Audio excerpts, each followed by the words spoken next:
How to take a break from technology. By discovering how you can take breaks from technology, it'll enable you to deepen relationships, get more rest, and improve your mental health.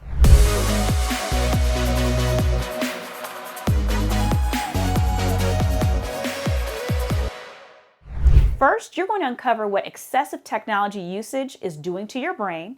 And then secondly, no matter what your lifestyle might be, we're going to design a technology break just for you. Hope you're ready. Let's go.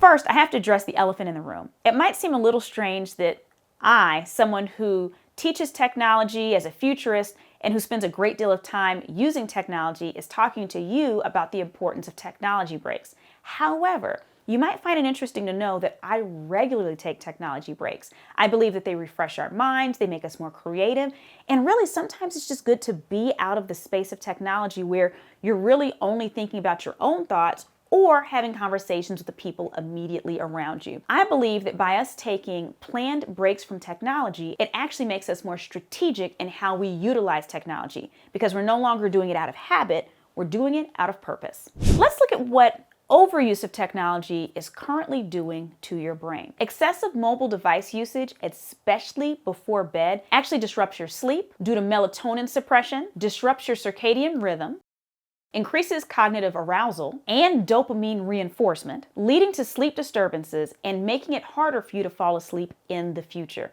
So basically, as we're using technology in bed, and I've been guilty of this, I'm sure that you have too, if we're using that technology in bed before sleep, all we're doing is wiring our brains to stay awake.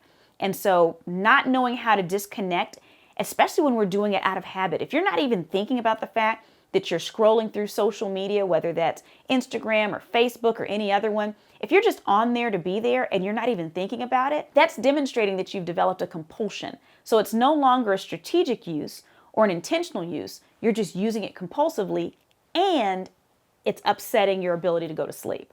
The second negative way that it's impacting your brain is that overuse of social media has been shown to have a negative impact on mental health.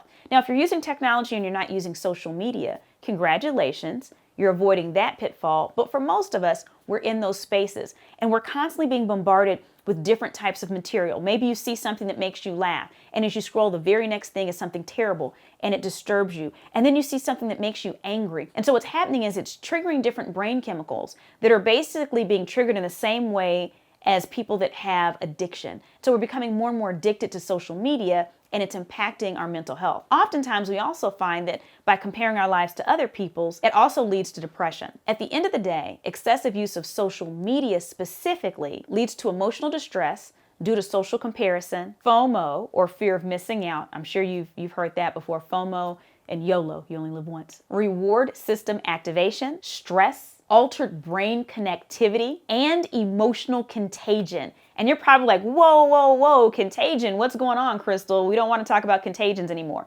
Emotional contagion is simply saying that you've seen on social media where one person can have a strong emotion and then it spreads and then everyone else starts having that same emotion, even if they're passionate about something ridiculous. I've seen people repost something from The Onion, a known satire site, but they're ignorant to the fact that The Onion is satire. So they'll post it and they go on this angry rant. And then you see all these other people commenting and they're angry about this imaginary thing too. That's emotional contagion. It's the fact that one person's energy can spread throughout everyone. So excessive use of technology, specifically when it comes to social media, actually exposes us to greater emotional contagion. Now, as we're talking about contagion and potential addictions to technology, I want to ask you a question. Go in the comments section.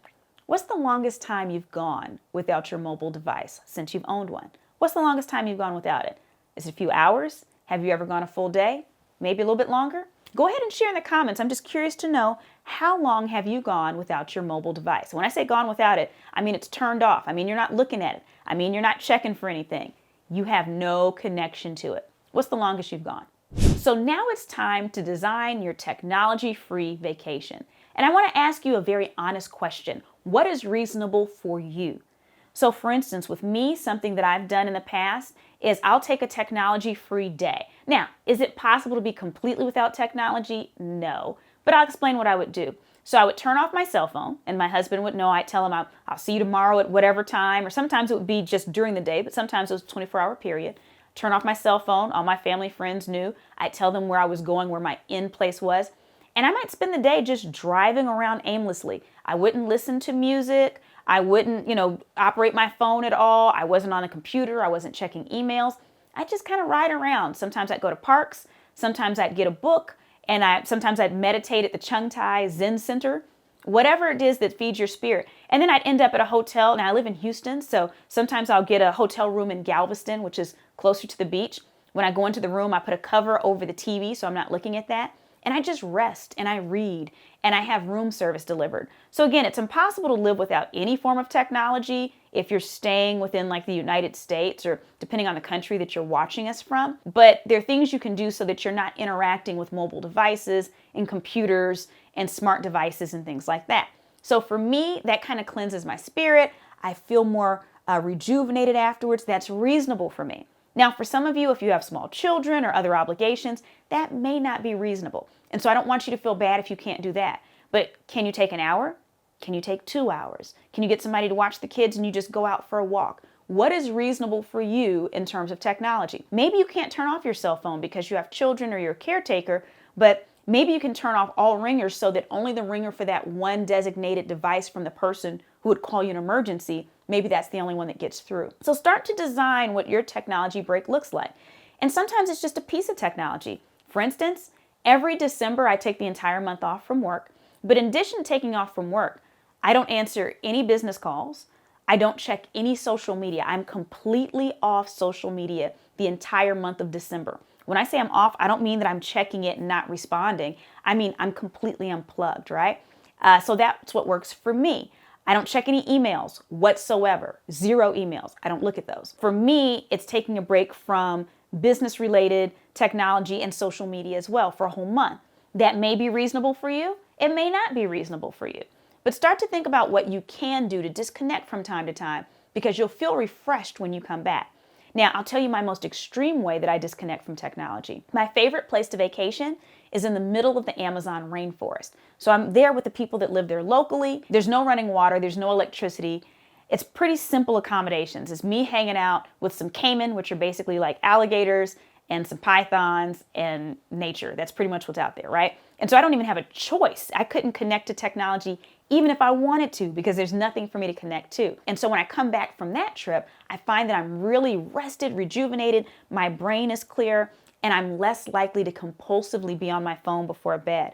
I'm less likely to plug into social media for a long period of time. So I want you to start to think about, when can you take a technology break? Is it for a few hours? Is it for a day? Is it everything? Is it a few things? Start designing that right now. Like right now. Don't wait until tomorrow or later. Just take a few minutes, write on paper. When are you going to do it? Put it in your calendar now. Like right as the video's ending, or pause the video now. Write it down. That's going to increase the likelihood of you following through, and all that can do is improve your mental health.